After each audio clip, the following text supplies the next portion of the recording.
Okay. I'm just hoping that when it's recording my screen that I'm sharing. Okay, because that would be whack. Okay, cool. All right. So you see my messy desktop, right? We're gonna get started. All right, welcome everybody. Today we're gonna learn about a concept in agentic software development process called spec-driven development. And one tool that I will be using is called Kiro.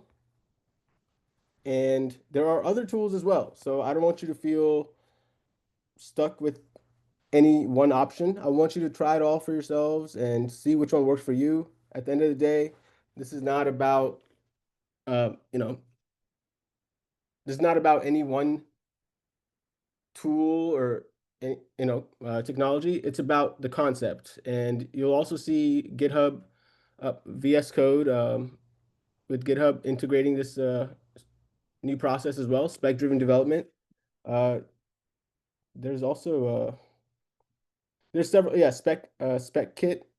There's several other spec-driven development based agentic IDE tools. So we're learning about spec-driven development. Let's get started. All right. So I have a folder created. It's an empty folder. It's called CBT app. This is where we're gonna make a project, and I want to introduce to you Kiro. Can you guys see Kiro? Yeah. All right. Perfect. Cool. I'm gonna go ahead and open a project, and that's the CBT app. Cognitive behavioral therapy. So someone was floating around the idea of that. I'm not gonna create exactly what you guys were discussing in the Discord channel. I want you to have the ability to create that for yourselves.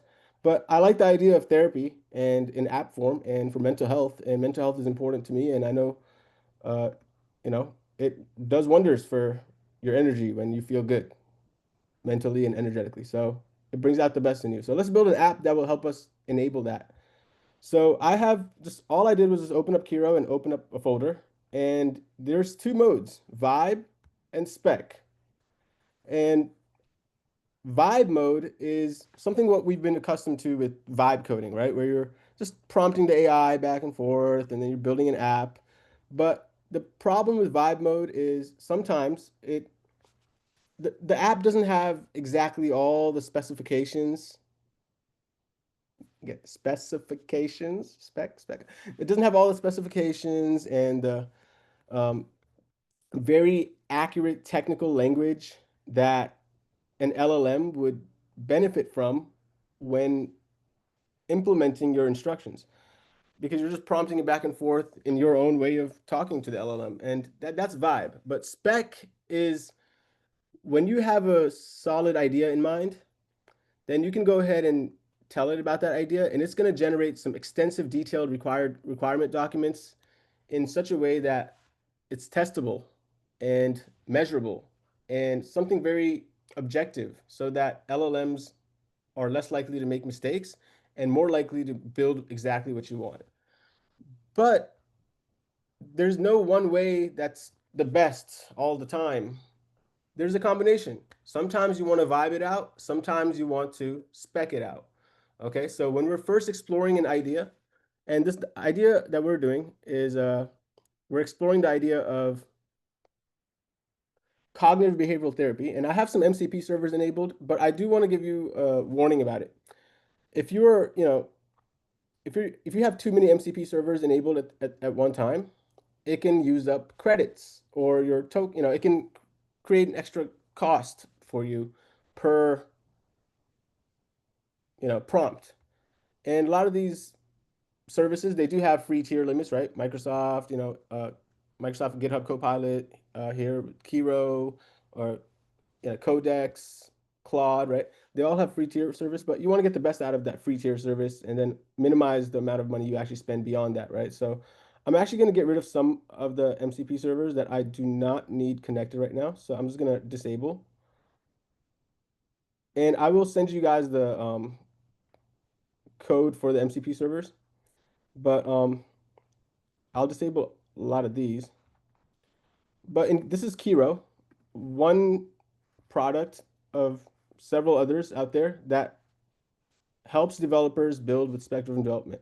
And the reason I have these MCP servers enabled right now, GitHub is just so that we can take a look at some repositories in case we want to get some code examples. Context 7 gives you documentation for whatever language and whatever tech stack and best practices. And React 19.2 just came out October 1st, and the LLMs aren't trained on React 19.2. So if you wanted to build something on React 19.2, the LLM, I could be like, what version of React do you know?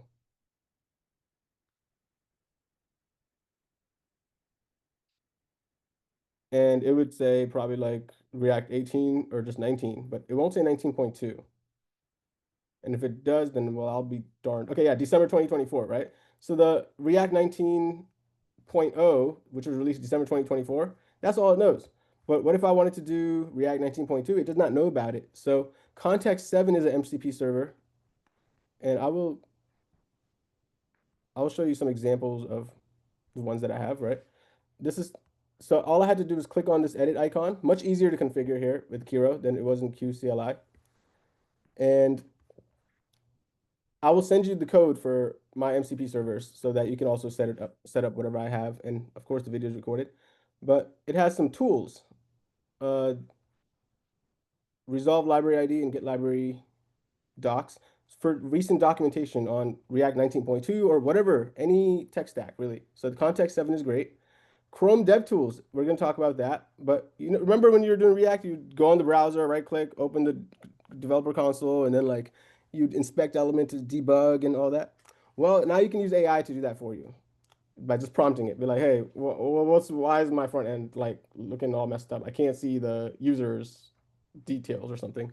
It can actually go open up a browser for you using something called Playwright. Have you guys heard of Playwright or Puppeteer? No? Okay. Those are Playwright is for end-to-end testing, right? yes, yeah, yeah, exactly. They've Good. been doing a lot with their MCP and AI stuff. I know that. Yeah, exactly. Exactly. So it's similar to that, but I prefer Chrome DevTools because this works so smoothly for me. So, and then fetch is, you give it a URL and it can actually extract data from that website. And I think I'll enable Brave Search as well. Brave Search is basically like if you wanted to ask your LLM, can you Google this for me, basically? But instead of Google, it's using Brave, which is another search engine. So I have these enabled, and I'm gonna disable the rest because I don't want to use up too much, LLM power up in here. So let's talk about why I would. Let's talk about when I would use Vibe and Spec. So I don't know what I want to exactly build yet. I'm gonna explore. It's Vibe mode is great for rapid exploration and maybe figuring out some ideas. And then Spec mode is to get the LLM to create a detailed design document on that idea and then implement that idea. And I'm not going to be doing actually any coding really myself. So let's talk about it. So I want to build an app for that helps users implement cognitive behavioral therapy as a habit for their issues such as, well, what are some issues? I mean, that's kind of a personal question. Maybe a common one is like procrastination. Another one is probably like, I don't know, um, I don't know, anxiety. Another one's probably like for example, before like an interview, right? You might have some jitters, right? And you want to feel more confident, right? So such as procrastination, uh, anxiety, um, I don't know, just whatever, etc. Okay. Use, and then I'll tell it to use some of these MCP servers, use Brave Search.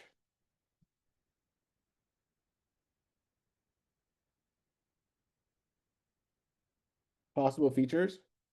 So use Brave Search to search up some ideas for some possible features that would be great for people to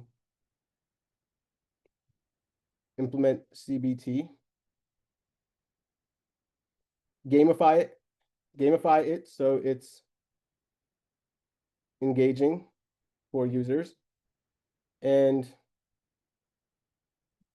yeah, that's it. So give me some ideas.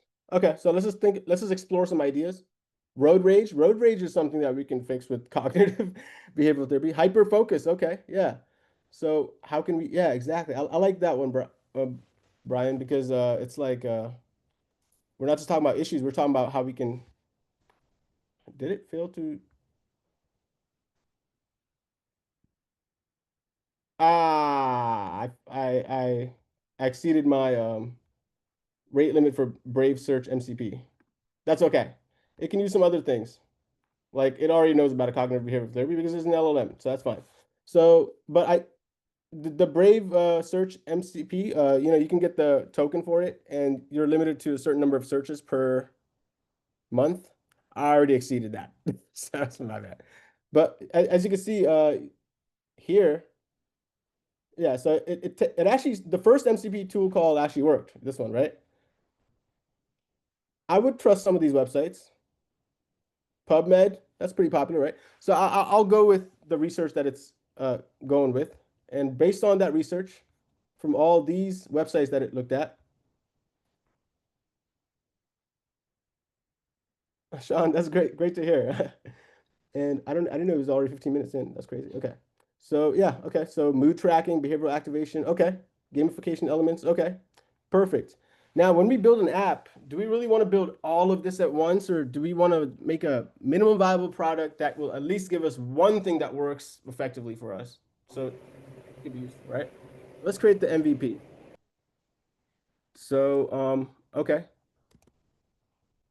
perfect.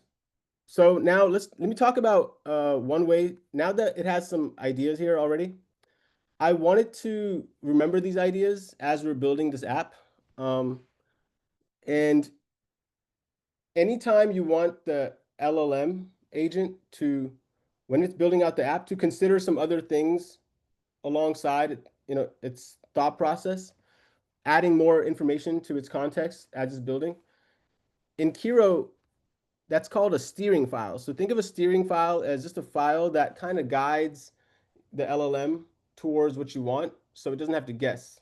So I will tell it to create a steering file that will help you to implement a great CBT app based on all the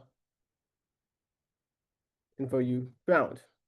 So I'll just tell it to do that, and it's going to generate a file that's going to kind of be the basis for guiding it around using some of these concepts around cognitive behavioral therapy. I'm going to say CBT from now on, by the way. Kind of know what to say. Sorry. It's going to take forever if I keep saying that. And it's going to create some CBT app guidelines. Okay. So it's going to create this file, and I can actually take a look at what it's doing. Right now, it's just creating the file. And then here, when I click follow, yeah, it's still kind of thinking a little bit. But it's going to create some guidelines based on those research and best practices for cognitive behavioral therapy. So when we build out the app, it's not just some technical assistant, it's also a technical assistant that has working knowledge of some behavioral psychology aspects. Okay, cool. Here's the stuff that it created for me. Perfect. So some really good research nuggets that it's going to make sure that it knows about. Right. Perfect. Cool. All right, cool. So now, cool. So I did some exploration, and in terms of features, let me ask also, what would be a good feature that would be very effective for users to overcome or to meet their overcome their issues or to meet their goals with the app for an MVP. Let's just figure out what that would be. And then from that, I'm gonna have it start to build this app. Thought records, okay.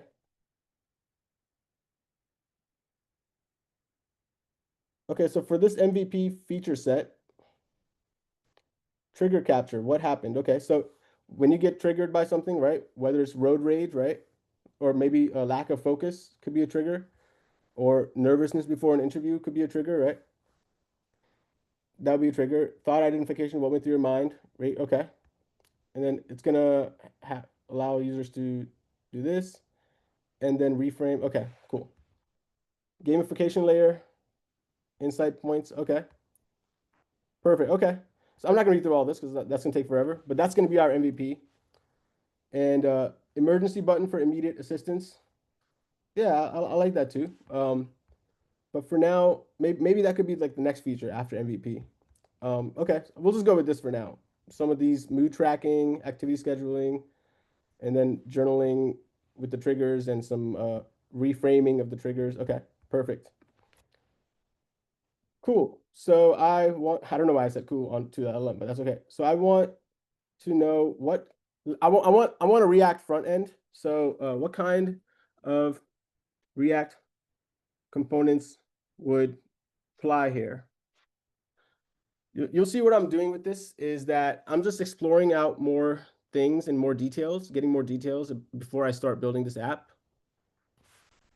Okay, intensity slider, that's a component. Okay, emotion wheel, distortion card, distortion grid. Okay, I feel like it's giving me a lot right now though. Okay, that's a lot. What about for the MVP?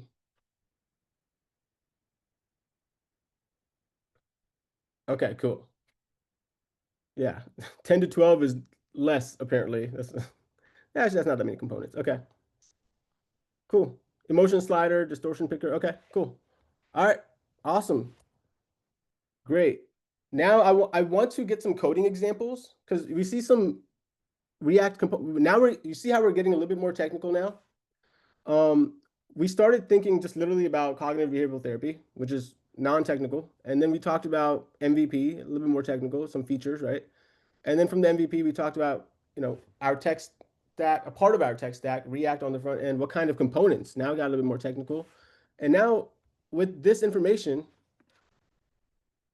maybe I want some code samples that some good React code samples. I wanted to see from online some best practices. Find some great code examples or helpful practices for React. Let's just do React 19 for React 19 that would be useful for building these components.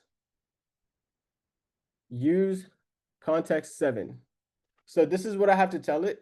I'm telling it use context 7. Context 7 is the MCP server that will get me really good code samples and documentation that's going to guide the LLM with accurate code too. Even though the LLM is pretty good with coding already, I want to really get it really prepared, like over prepared. So it's calling this MCP tool. Let's take a look at what this one does. This MCP tool resolve library ID. It's from context 7. It's calling these two tools basically. And library name React, and then it's taking a look at different React library, like code documentation libraries, searching through a bunch, right? And then from all of these options, it chose some good matches and found one for multi-step wizard components. That makes sense for this app. Multi-step wizard components. Okay. And it's actually getting it from the React official website too. So that's pretty good. I trust that.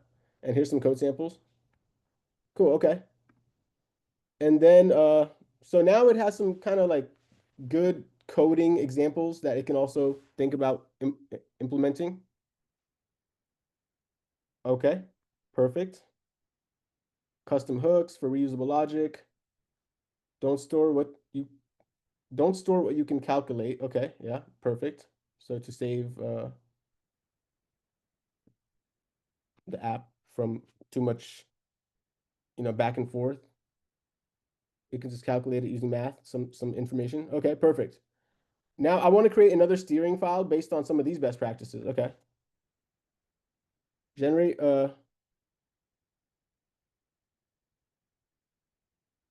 based on these best practices. Okay. So this steering file is going to also be another supplement to the LLM when we build out the app so that it knows about some React 19 best practices, especially as it applies to some of the types of components that we're going to want to use. So it's going to generate that file for us. And we can actually take a look and click follow to see what it's doing. So right now it's just creating the file. It feels like it takes longer to just create the file than to put a bunch of code in it, which is funny.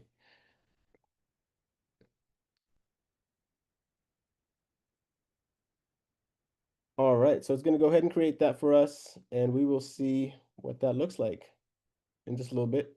And then we will go into a different mode to make a specific design document. And I'll show you what it means to have spec-driven development now, because we started to vibe it out so that we get some good information to get us started. So when it designs a fully fledged design document, that design document is even more grounded in latest research on cognitive behavioral therapy, best practices for React components that would apply to this app. Perfect. Okay, so it has generated the steering file. So how are you guys feeling about the concept of steering file? Does that make sense, what I'm saying when I say steering file now? Any questions on it?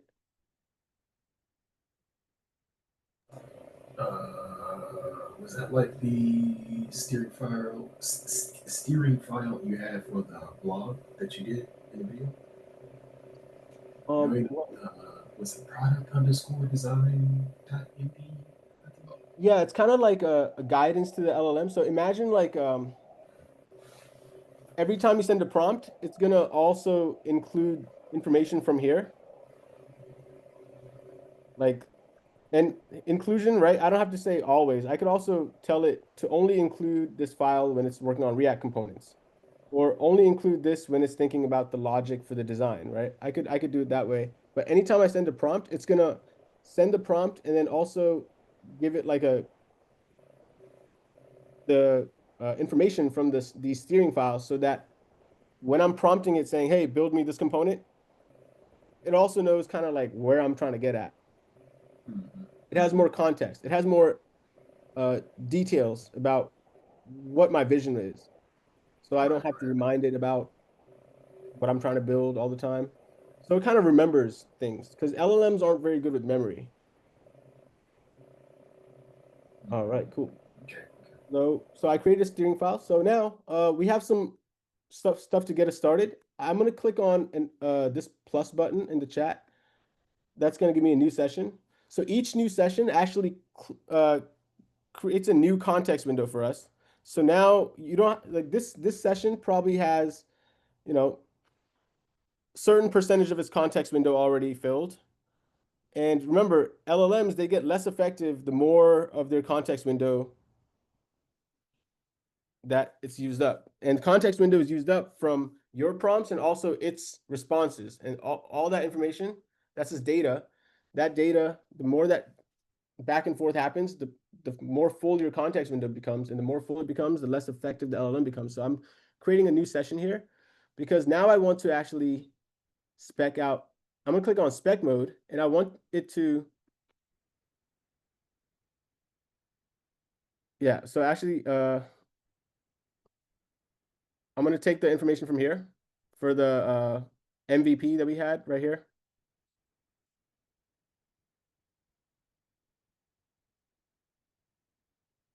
Okay, that's the not the MVP. That was right here. Okay.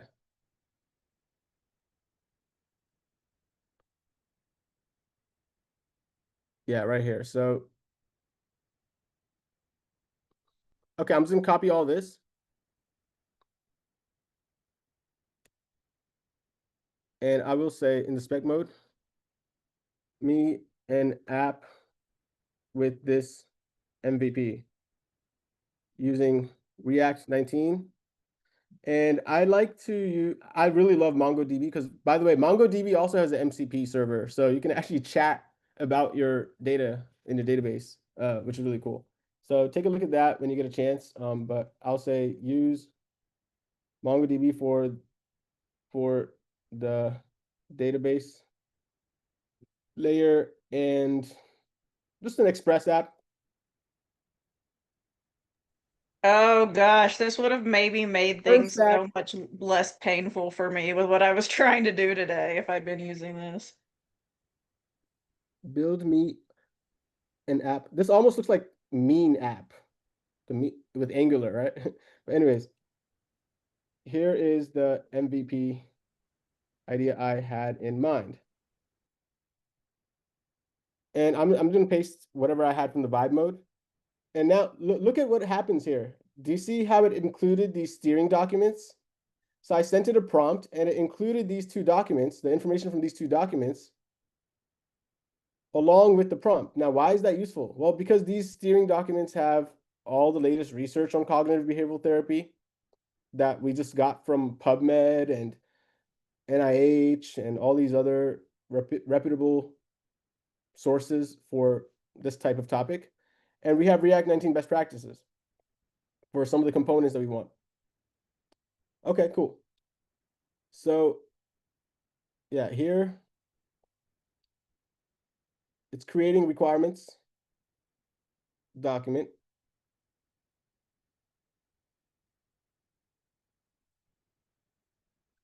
And it's working on something now. So it's creating a detailed requirements document. So we're going to take a look at what that looks like.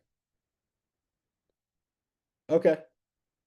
So do the requirements look good? Okay, so now this new file just came up right here where it says specs. We're doing spec-driven development now.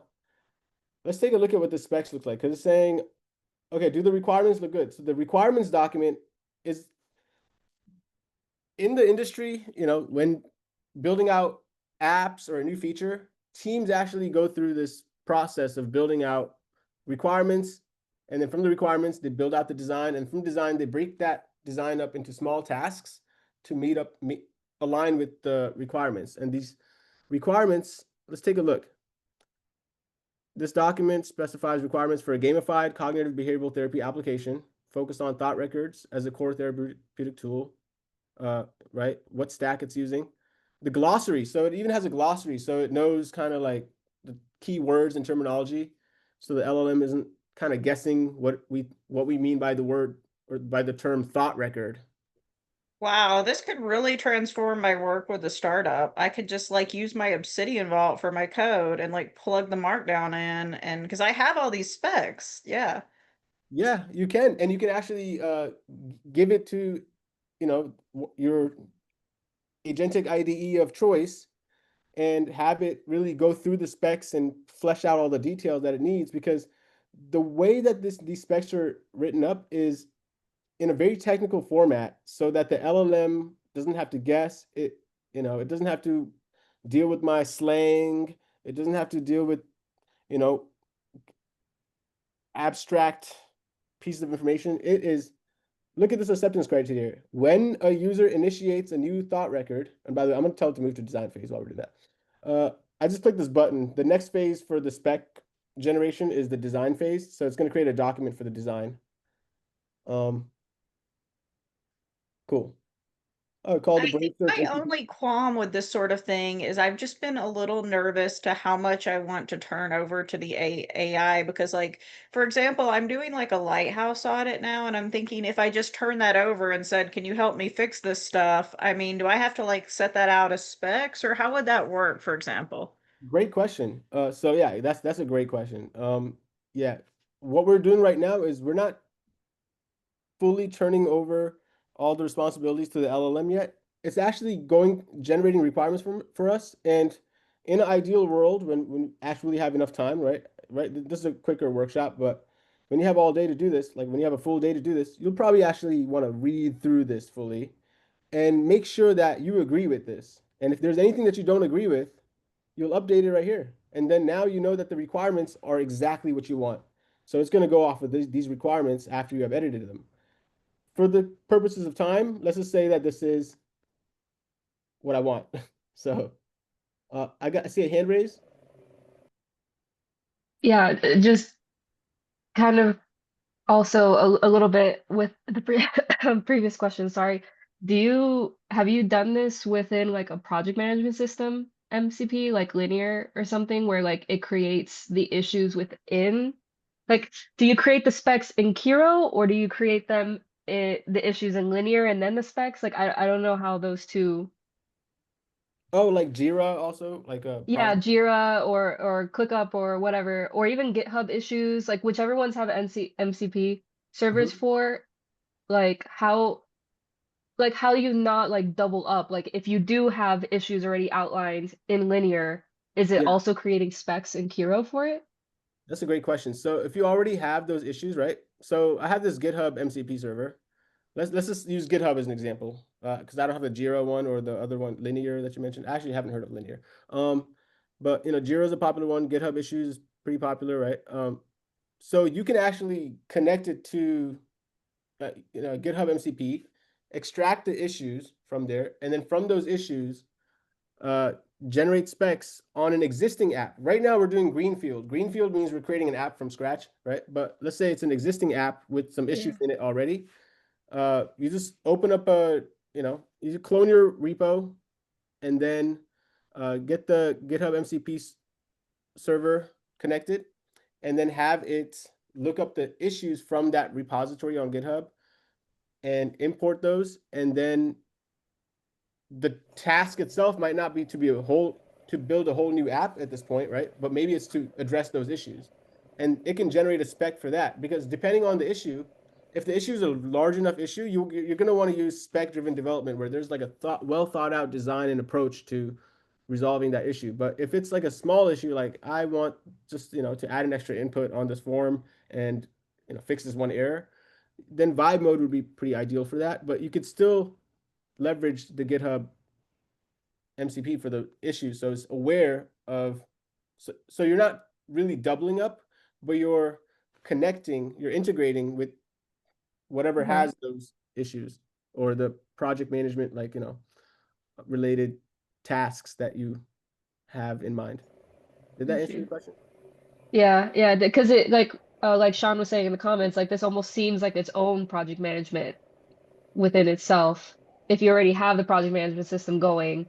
Mhm. Because GitHub issues is a little bit more simplified, but like in Linear, for example, at my previous job, like we had a whole workflow. We had like our own specs and documentation within the issue in our project management system.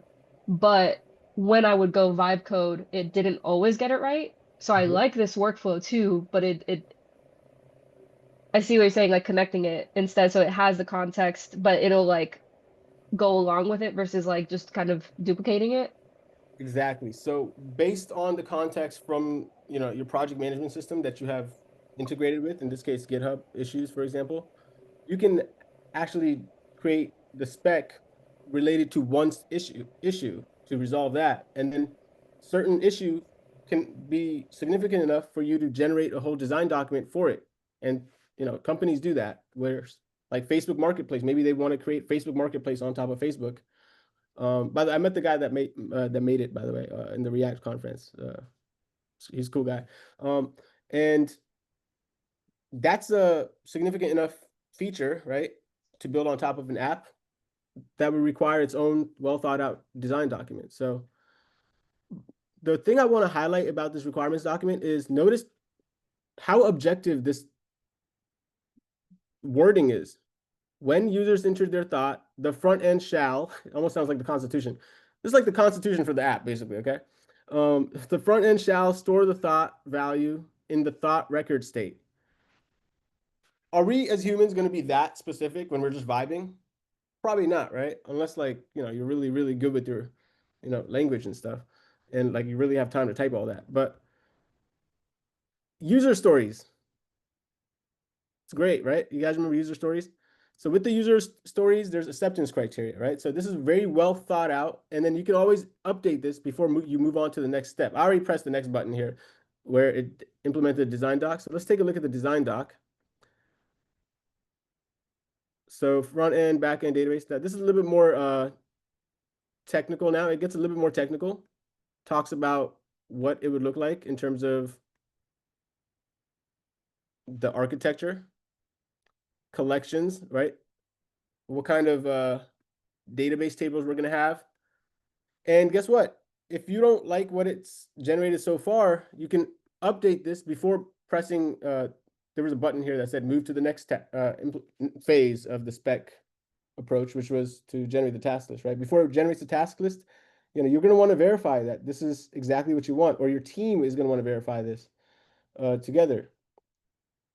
So you probably have, before you even execute the next step, which is to generate the specific task list, you probably have this in a shared repo, and then the team looks at it, makes changes, aligns, and then you go on to the next step, right?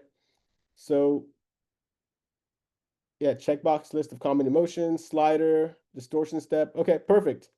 So we got some good stuff going on. Dashboard, what kind of stuff it's going to have, mood chart. Okay, cool. So you can actually take a look at your mood over time, see trends and patterns.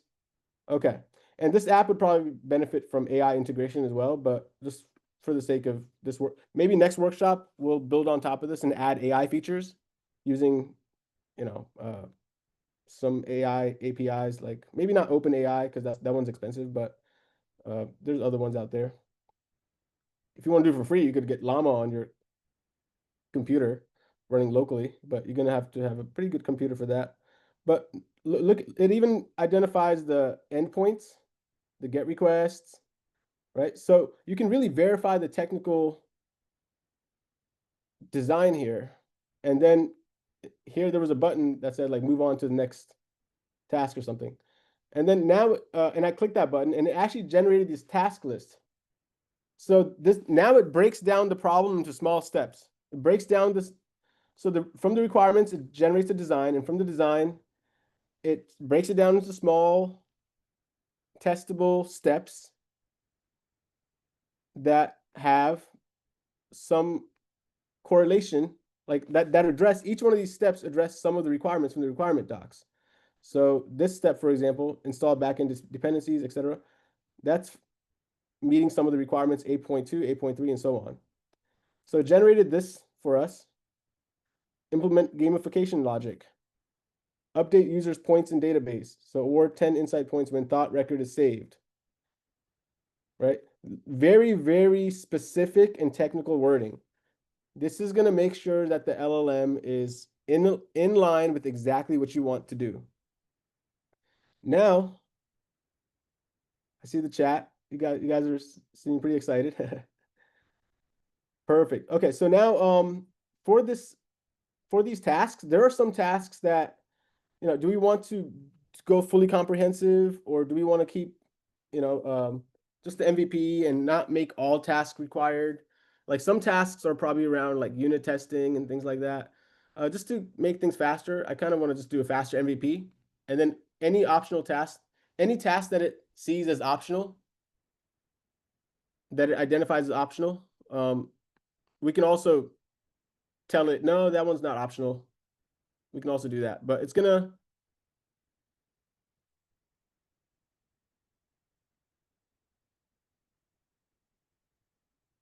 okay, it's optimized for a fast MVP.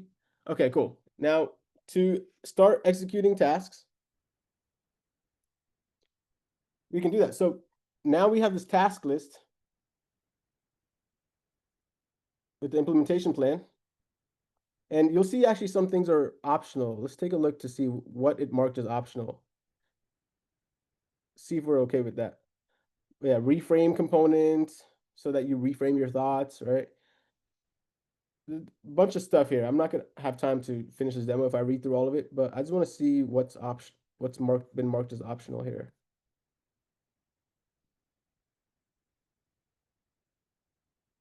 Nope. Okay, there was no optional ones. Okay, that's fine. So it's gonna implement all these tasks. Okay. So check it out. Now I can just click on this Thunderbolt icon, set up a project structure, initialize all this, get ignore files. Okay. But before I do that, what if I also wanted to learn along the way? Because maybe I'm just winging it right now with React 19 and I only know React 17. Facts, that's true. So Maybe I want it to also like as it's building it, maybe I want it to be like my teacher and create some educational content around what it's doing and why. In Claude, it's called sub-agents, right? Here we have something called agent hooks. So these are repetitive tasks. I'll give you an example. If I click on the plus icon, maybe like anytime I press a button, a certain specific button, and you'll see that button in a second, I wanted to generate educational documentation related to what I'm doing, like what that step involved, as if it's a React instructor. Okay, so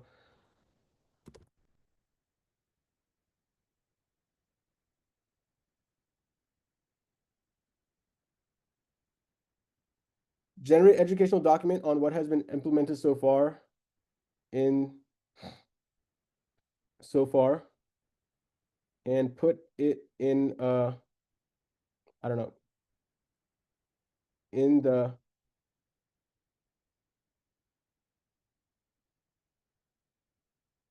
guide.md file. So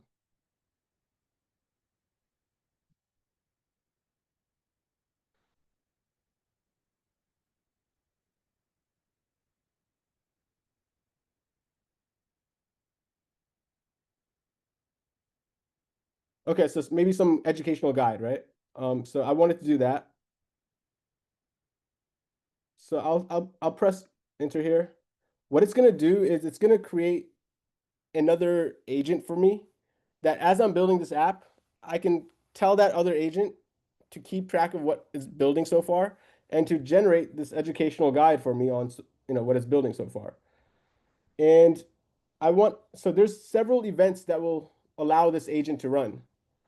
The way that an agent hook works is it has a title, educational document generator, and here's a description that I just told it.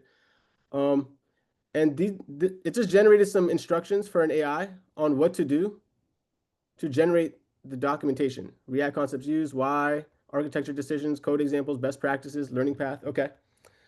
And make this document clear. Perfect. And when do I want this agent to run? Maybe when a certain type of file is created, and I can tell it when a certain, React component is created. I want anytime JavaScript, JSX file or JavaScript file or TypeScript file is created or saved or deleted, I want it to automatically run. Or maybe whenever I tell it to run, manual trigger. I'll do manual trigger. So maybe now it's gonna run anytime I press this button right here.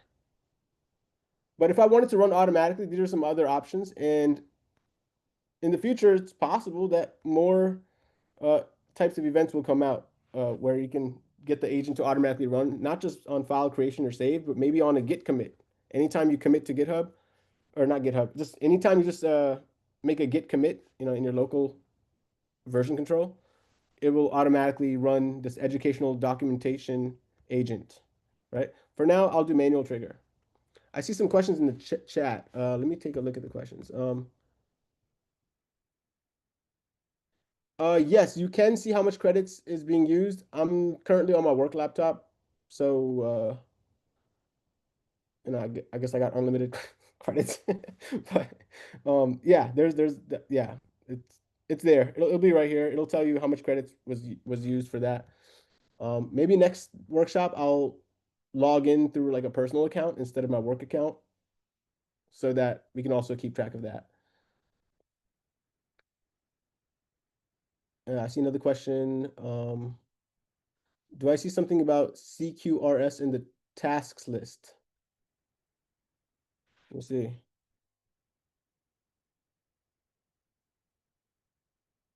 No, I didn't see anything about CQRS. No results. Maybe it was cores, cross-origin resource sharing. Like when you have the front end and the back end layer, two different apps, gotta share stuff between each other.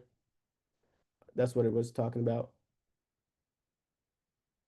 So Sean has a question. When a button is pressed, go to the project and update README. Perfect. Yeah. That's another one, right? Another agent hook is let me click here. Update my documentation. Here's one that's yeah, this is a common one, Sean. Good one. There you go. Uh, you thought exactly like what is, you know, what a lot of developers would be thinking. Maybe I wanted to update documentation as I'm building this. Or maybe what's another thing you might be doing when you're building something with code like linting, right? Maybe you wanted to do linting automatically by just you pressing a button instead of you having to tell it every time, right? Yeah, I don't even know what CQRS is, to be honest. I probably should, but who knows? It's so much stuff to know nowadays. Like honestly, I feel behind just because I didn't look at the AI news for like 2 days. Anyways, cool. So like I can have a update my documentation one and then I clicked on that, press enter. And you see one thing here is it's including my steering documents for this too. It's including my steering documents all the time. Do I really want my steering documents for every single prompt? Probably not, right? So you could also configure these steering documents so that it's not, when I click on one of these steering documents, for example, so that its inclusion is not always. You can actually tell it, make it so that maybe the React 19 best practices, it's only included when we're working on front-end components. I don't want it to remember all this when we're building out the back end, right? This is more about like the front end. So maybe I don't want it to always be on. So that's one way to kind of, be more granular about when some of your extra context is going to be sent to the LLM. Perfect. Command query responsibility segregation. Oh, okay, that's what CQRS means. Okay, good. Thank you. Thank you. I'm gonna take a look into that. That looks pretty cool. Okay, so the hook has been created successfully. So this one, source to doc sync, this one is gonna run automatically whenever any of these files are saved. Any, like even like literally like any language file that I'm working with, basically. I can get rid of some of these, by the way. But when any files that are JavaScript, TypeScript, JSX, Python are saved, it just automatically will tell the agent this. Now, that's another agent hook. Just for the sake of time, though, I'm going to turn this one off. Just because when an agent hook runs, it does, it's another process that might take up some time and slow down this process. I want to see if we can actually get this app built out. Cool. So the hook has been created successfully. Okay, perfect. So far, we haven't started any tasks yet. So I'm just going to click on this Thunderbolt icon and look what happens to the chat window on the right. Okay. Start task. New tab opened up. Why do you think that's useful? What does a new chat session, like what does a new tab do to the context window?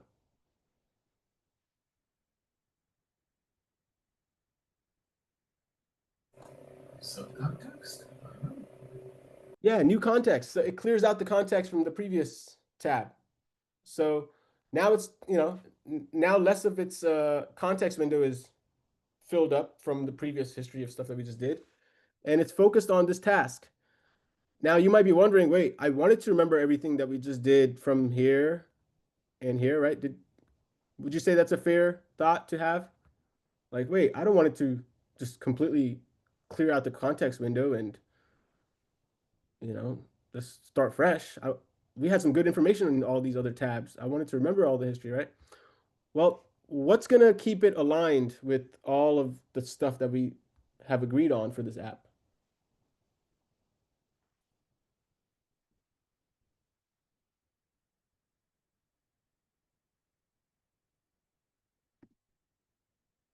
The specs.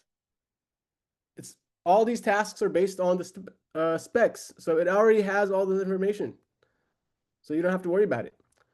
So now it's task is in progress. Exactly, specs and steering too. Great job. There we go. Perfect. Now I will say the only thing I don't like about like a time restriction for doing this type of demo is with spec-driven development, at least, right? With vibe coding, you get it kind of instantly, but more likely to mess up and more likely to hallucinate, more likely to not align with your overall vision and plan and design.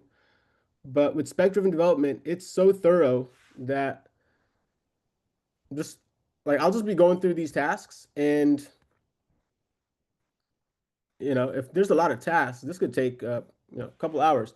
Now you can actually make it so that you don't have to sit here the whole time while it's going through the task. I can just click on all these buttons. Like you don't have to click on the 2.1 or 2.2. If you just click on 2, it will run all the tasks for task 2 with the decimal numbers, right? 2.1, 2, and 3. So I would just be clicking like 2,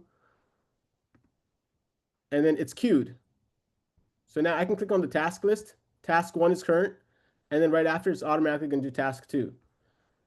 But I do not recommend just doing it for every single task, but maybe I'll get up to a certain point. Thought record API endpoints, implement user profile, statistic endpoints. Okay, it's starting with the backend first, huh? I kind of wanted it to do a little bit of front end so I could show you the Chrome Dev Tools MCP. But I'll show you that at some point today. I'll show you a different app that I have. So yeah, so now like literally there's some situations where it might need you to do something like approve something before it continues finishing the task. For example, when you are using this tool, it does not know what you're auto approving, but I've already auto approved a bunch of things for it to do. Like if it needs to, use a certain MCP server, I already auto approved some of these tools, so it doesn't have to ask me. But for the first time using it, I had to approve a lot of things when it was doing these tasks. Let's see what task we're on. Yeah, it's for example, npm create, right? It's a command and it doesn't by default have the authority to run the npm create command. So for the first time when you're using this tool, when it's running npm create, it's going to ask you, do you trust this command? And you can say trust always or trust for this time or reject. And I click trust always. So now every time I use Kiro, it always trusts my npm create, uh, any command with npm create. So it's going to create, oh, you see why it's hanging though? Does anyone see? It looks like it's hanging here. I actually have to tell, so when it's creating uh, the app here, Vite or Vite, honestly, I didn't really use Vite much, but there's right here, I need to actually tell it, configure some stuff, right? Use roll down Vite. No, that's experimental. Install with npm and start now. Yes.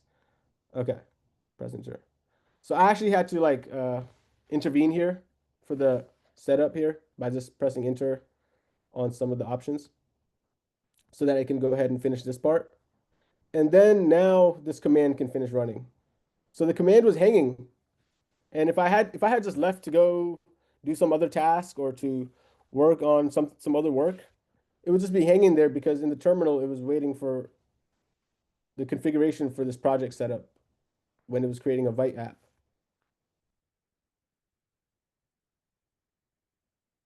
Good. So yeah, now it's just doing some stuff. What's it doing?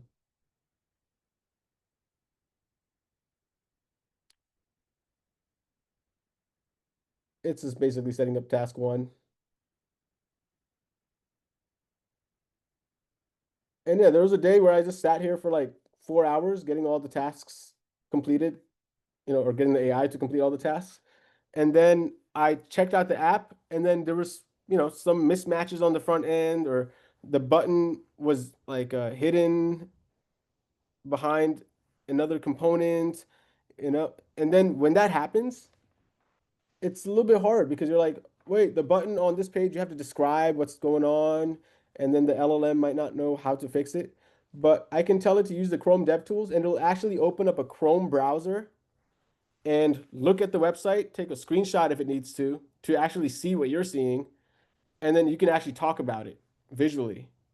So I'll demonstrate that for a different app.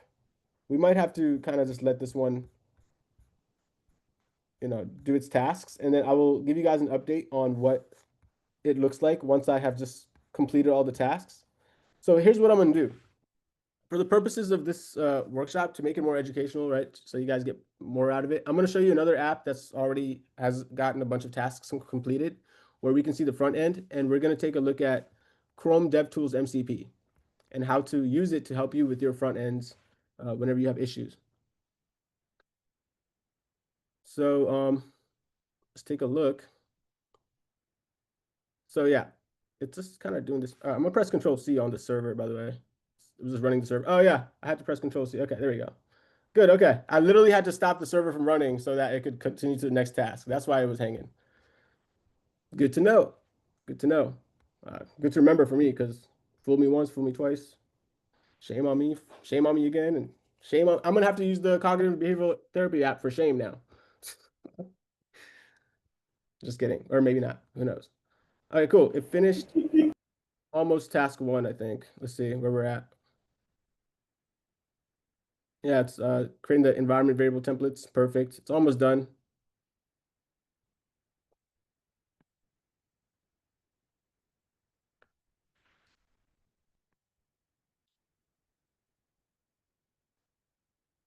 And what I will do after is in my free time, which is pretty spare, but maybe over, the next week or so, I'll just get all these tasks, I'll just make sure all these tasks are complete. And I'll show you guys what the app looks like without me having touched anything except for clicking the start task button until all the tasks were done, okay?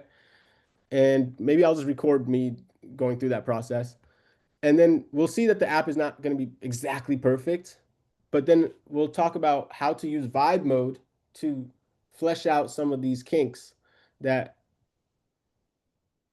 it wasn't able to fully get perfect, because it's not going to get everything perfect. This is Cloud 4.5, by the way, so it's probably like the best model you can get for coding. I have not tried the new Cursor model, by the way. I need to. Cursor released their own model, right?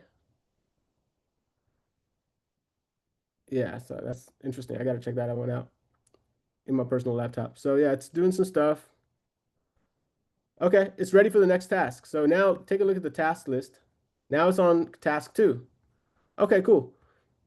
Perfect. And notice how I have a bunch of tasks in queue. Maybe after task 7, I'll want to create some educational document. So if I click on this, notice how it's in the queue now. Execute hook of everything that's for the educational documentation. It's in the queue of the task list. So after it completes task 7, right, 2, 3, 4, 5, 6, 7, it's gonna do our educational documentation for what have we done so far, teaching us. Because up until here, that was the back end, and then it starts the front end at task 8. That's why I kind of just auto did up until task 7. Perfect. But now let's do something more fun. I want to show you a different app, maybe that is already has a front end, so we can talk about the Chrome DevTools MCP, because that will really help you in your build, regardless of what you're using, whether you're using Kiro, Copilot, whether you're using, Cursor. These MCP tools are for all of them, right? You can use them, even CLI, right? You can use CLI with this MCP server. So let me just, I know it's in the middle of executing a task, but I'm just going to say stop that for now, for a little bit. And then I'm going to open up Kiro again. Let's do, I forgot, I've been playing around with so many projects. Which one is the one that I had?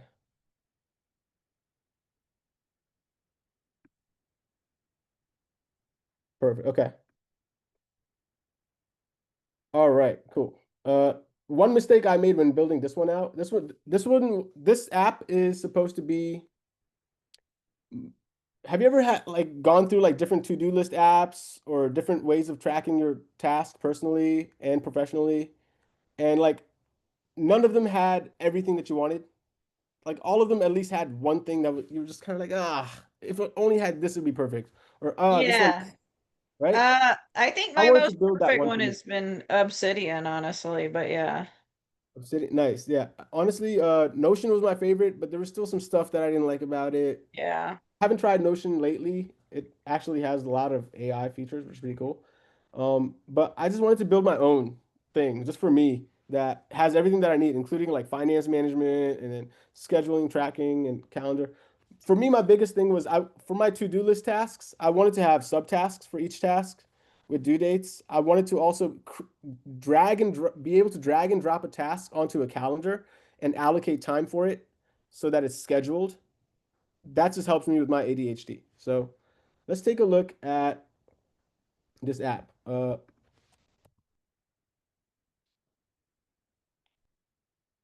right, cool. And then I will open up a window here.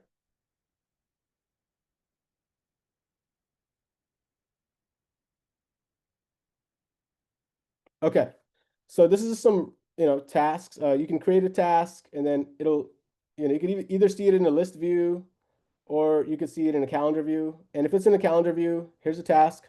I wanted to be able to drag and drop a task into a spot. You see this little drop zone, right?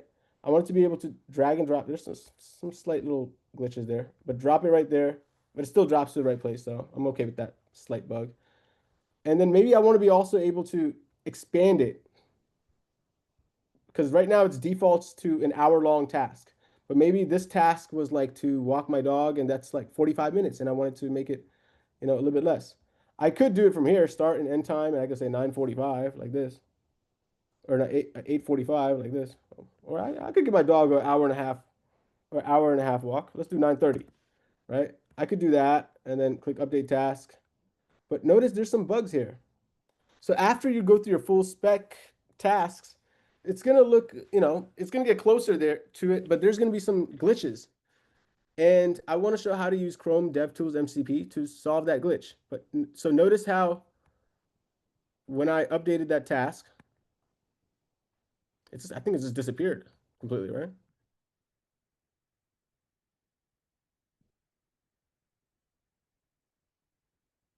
Yeah, let's test task 2. So I dropped the task here, and then if I click it and then update it to 7:30, from 6 to 7:30 for the task called test task 2, update task, it just is gone. And then as a developer, I would probably click inspect, be like, what's going on here? Console. Okay, there's some issues. And this is React 19.2. This is me trying to learn React 19.2 while building this.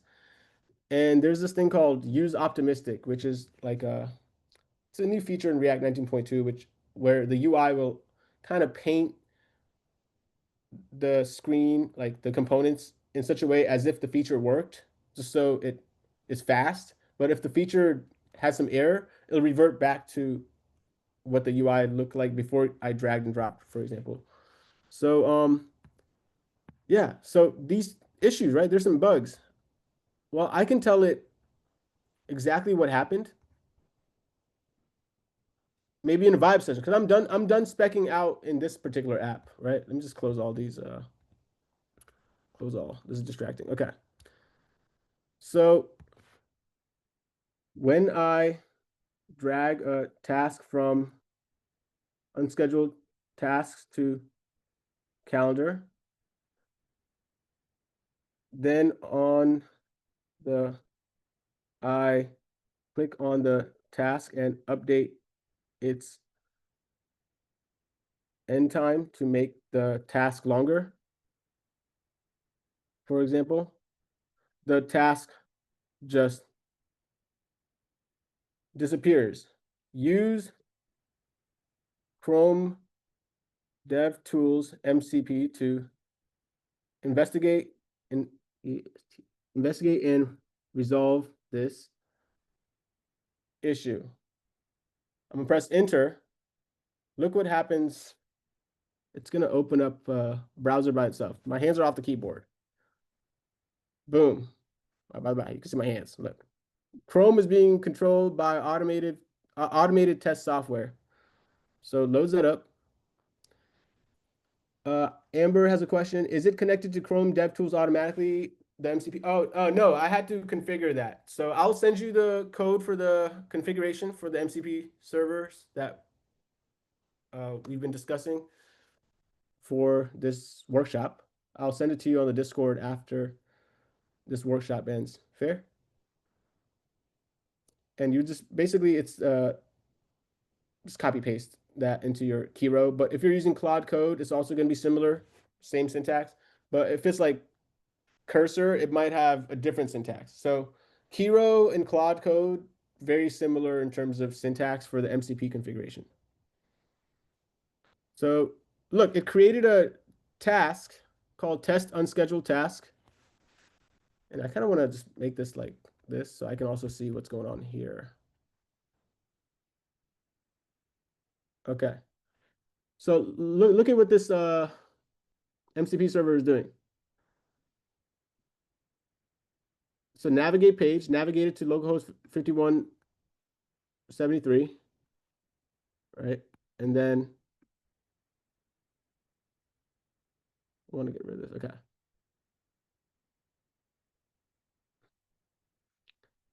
And then yeah, it's basically just like doing some stuff here. It took a snapshot of the component stuff here. And then it clicked on the quick task add button.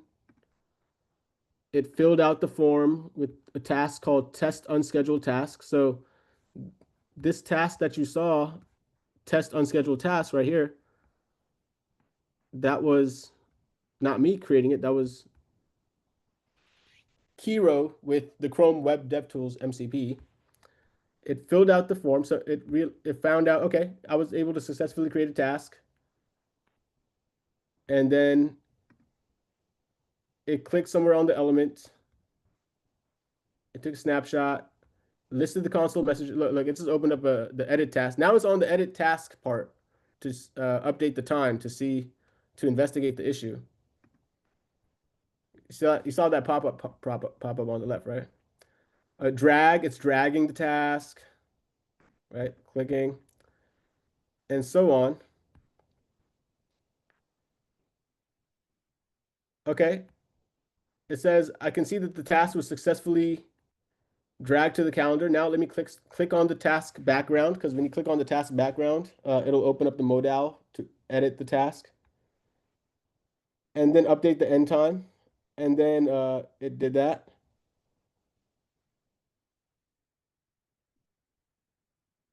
Okay. So it accidentally clicked on the inline edit on the task, because on the task on the calendar, if you click on the task name, it actually lets you it just gives you the input to update the task name right away. But if you click slightly on the body of the task block, it opens the modal. So it clicked on the input by accident, but I realized that. And then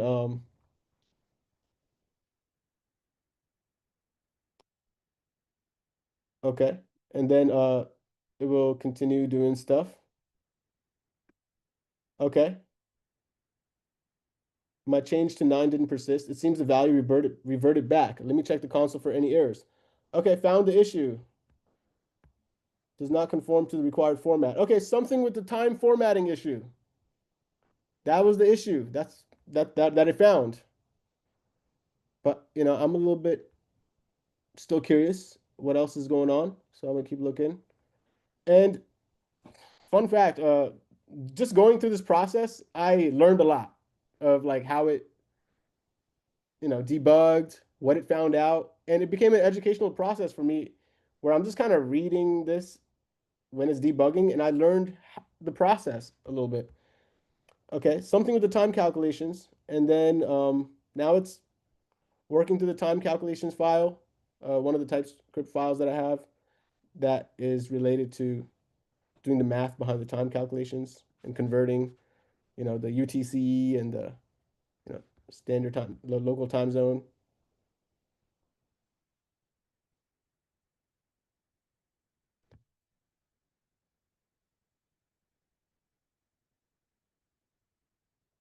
Cool. So let's, yeah, it just takes a little bit of time, but it's investigating the issue. So it's been like 5 minutes. It's just figuring out what the issue is now. Looking at another component now, the weekly calendar component, which is this one, this component. Okay, so the filter requires both task start time and end time to be truthy. When the user drags a task from unscheduled section to the calendar, it gets assigned times. But when they update the end time in the form and the value becomes invalid, like when I tried to set it to 9 instead of 9.00, the end time becomes null or empty, which causes the task to be filtered out and disappear from the calendar. And the console showed both start time and end time are required. So it had that validation from the spec. How long have I had a chance to play with Kiro? Like 2 weeks? Like, okay, well, okay. I've been working here for like what, 6 weeks now, and of these 6 weeks, there's been a variety of tasks that have if I could do one thing, it would just to be use Kiro and then like do this workshop on repeat. Like do Kiro and then do a workshop. Do Kiro, do a workshop. But with work, as you know, there's other tasks that come up that sometimes don't involve coding or anything with software development at all, even if you're a software developer. Um, so yeah, just different things, but different ways I can help the team.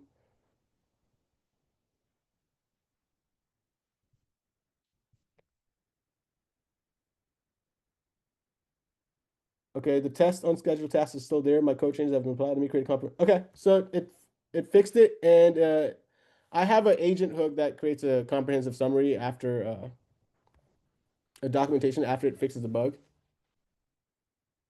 So that's good. That's for educational purposes. I'm trying to learn React 19.2. That's because I was very inspired by some of the new features I saw, and also very ashamed of the fact that I didn't understand fully everything that they were talking about. And I was like, okay, I need to update my React knowledge. So that's why I did this. So the fix has been applied. Let's see what happens now. Okay. Let's see if it actually works. Maybe I'll drag a task here. And oh, by the way, this is the input. It automatically, I can just click on the task name and I can update the task name. That's the feature I wanted. That's why. So I click here. Unscheduled task is 1 hour long. Let's make it 2 hours long.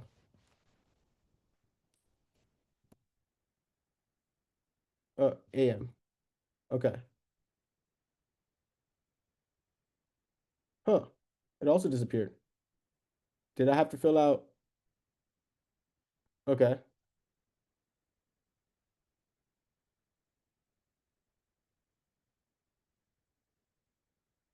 9 to 10:30.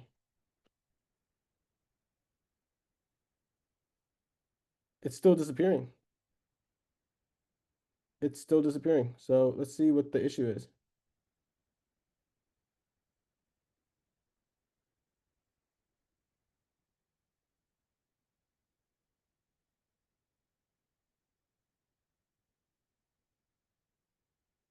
I click on a task on the calendar, and then I see that the edit modal pops up with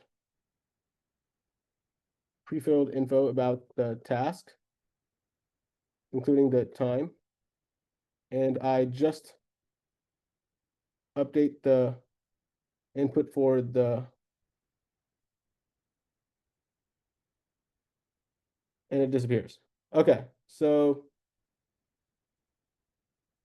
cannot remove times from a scheduled task. Both start and end times are required. I think the form, when you're filling out the edit form, maybe it's not sending all the data to the back end, giving the back end no information about the time when I'm trying to update the time, causing that error. That's my thought about it.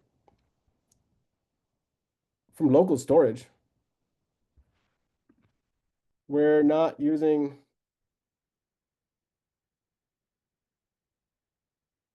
it's MongoDB, which means okay. So I could probably give it a steering file to let it know that do not use local storage, use MongoDB. I didn't create good enough steering files. So that was a good example of why steering files That are is a important. swerve right there, yeah. That's a swerve, right? Local storage. Look at that, right? It's using the browser local storage, and then MongoDB is like, wow, well, what about like, I thought we were integrated here, merge stack. Okay, so then looking at the response, I found the problem. Okay. Task is times, but no action date. This is why it's not showing on the calendar. Okay, action date. That's one of the fields that I had in my design document. Form is setting action date from due date field, but when editing a task, that was dragged to the calendar. So basically I have also a field called action date on a task. So even if a task is due, let's say next week, Friday, I want to maybe work on it maybe Monday and Wednesday. Those are action dates, right? So when I drag a task onto the calendar, it should update the action date, not the due date. So that was part of the issue. Okay.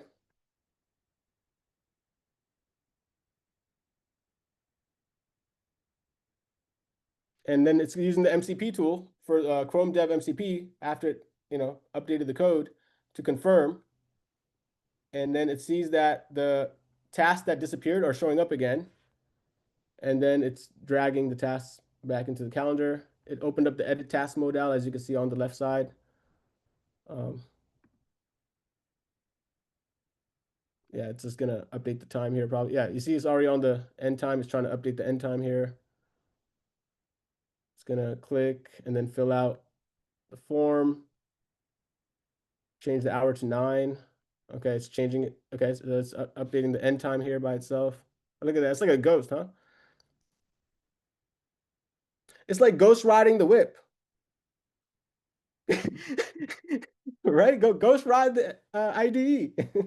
Anyways, do I have to edit that one out, or is that's safe, right? That's safe for work. Ghost ride the whip. Okay, that's the old one. I hit y'all with the old one. I know. Revealing my age here. All right, cool. In a perfect world, I would read all this, and I recommend you would do that when you're developing, but it's not a perfect world, and I do have to pack for New York soon, so I'm gonna see if it actually just works real quick. Boom, drop it here, Friday, okay. And then click here, okay. Let's make it 2 hours long. So 09 a.m. Update task. Boom, 2 hours long. We fixed it. That was vibe mode. So did we use spec mode for this, bug? No, we did not, right? You don't always have to use spec mode because I don't want to sit there for a whole design document on this thing when I could just kind of talk it out and use the Chrome Web Dev Tools MCP for something like this. Now, if it's a new feature where I also want the user to be able to add their goals on another page and then for each task, auto tag each task based on what goal it aligns with, and then give me a chart to see how many of my tasks actually aligns with my goals versus how many of my tasks are just some tasks that are just wasting my time. That's pretty comprehensive. I would want to use what mode for that one? Say for the mic, please. Do a spec on that. Spec mode. There we go. That's spectacular. There you go. Perfect. So that was an example of Chrome Web Dev Tools MCP, and hopefully that was a valuable session there. And I'll go ahead and complete the task for the cognitive behavioral therapy app, and then I'll show you what it looks like without me having to debug anything yet. And it won't be perfect. And I'll share with you guys that. Maybe I'll also share with you guys the code that so far, right? After that, and then I'll record a separate video of me. Maybe if there's any bugs or issues that I have after the spec was implemented, how I chose whether to vibe it out or to create a new spec depending on what it was. And I'll have that recorded, and I'll also send that. I'll upload it to my YouTube, and I'll just post it in the Discord. But in the next workshop, I want to like I'll build out that after sending you guys information about that cognitive behavioral therapy app and me showing you the videos of me fixing it. Next workshop, we're going to talk about how to integrate AI into it so that when you do the cognitive behavioral therapy, it's also integrated with the AI service, and we'll do something related to that. But are there any questions that you guys have before we head out? There was way too much to ask a question on. I'm gonna have to play with this bad boy on my own. This looks fun and dangerous.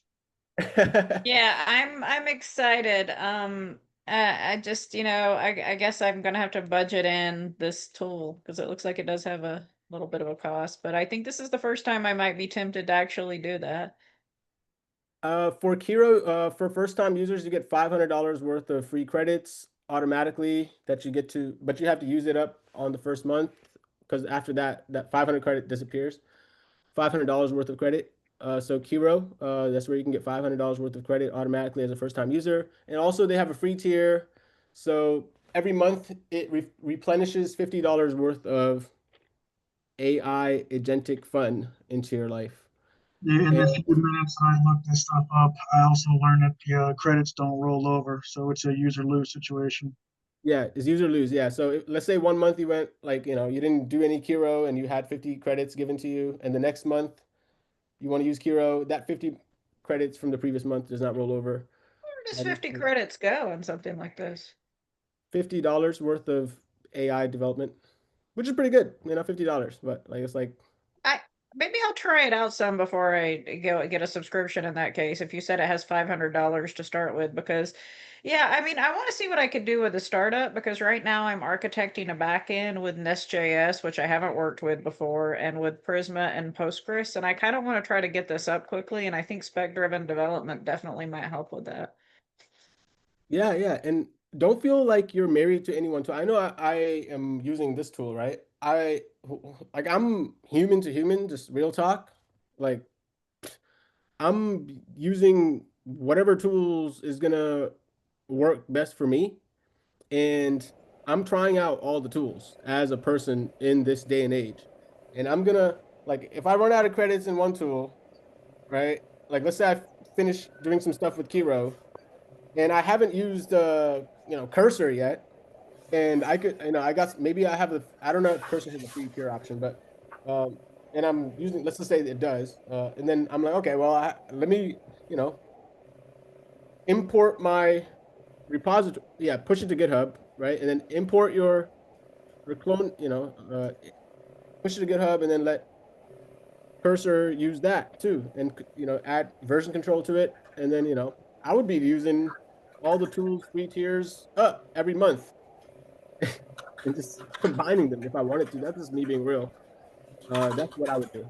But Yeah, I definitely appreciate the eye opener between this and my subscription to Cursor, which I've also now learned I haven't been using to its fullest capacity either. So yeah, this is gonna be fun, dude. I used Cursor a while ago, and then I kind of stopped when I hit the end of the free tier. But then, like, also, I was a little, I had mixed experiences because it did some amazing stuff. It scaffolded tests quickly. It refactored one of my simple apps and made it much more beautiful with the refactoring. But it was for like larger apps. There were some like it got a little over eager with some of the agentic features. Yeah, But I I've think this, yeah, you had similar oh experience. quite a few times. Yes, but I think this spec-driven development has kind of maybe brought me back to like that kind of workflow because I feel like that's more of a guardrail against what I was saying.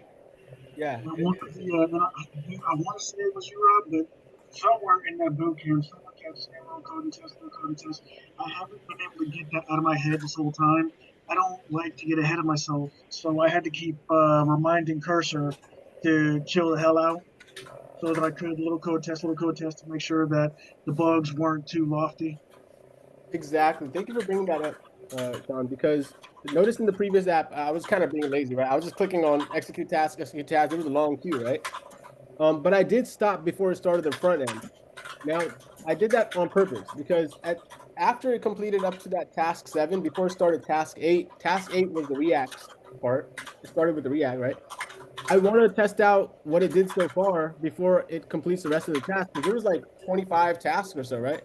And if it messed up, let's just say it doesn't do like one out of every 5 tasks perfectly, I want to handle that one at a time rather than after 30 tasks, I realize, oh my gosh, like I got like 6 crazy bugs that I gotta all figure out. And then maybe these bugs are interfering with one another, right? So you gotta do that. Like when it tries to use local storage and not MongoDB. Exactly. You have to actually kind of read what it's doing. And I'm like, wait, local storage? Whoa, what are we doing here with local storage? And then MongoDB was like, yo, you ghost ride the MongoDB too? I think one thing that has maybe also kept me from using these tools as much, even though I'm intrigued by them, has been how to get all these MCP servers talking to each other. Like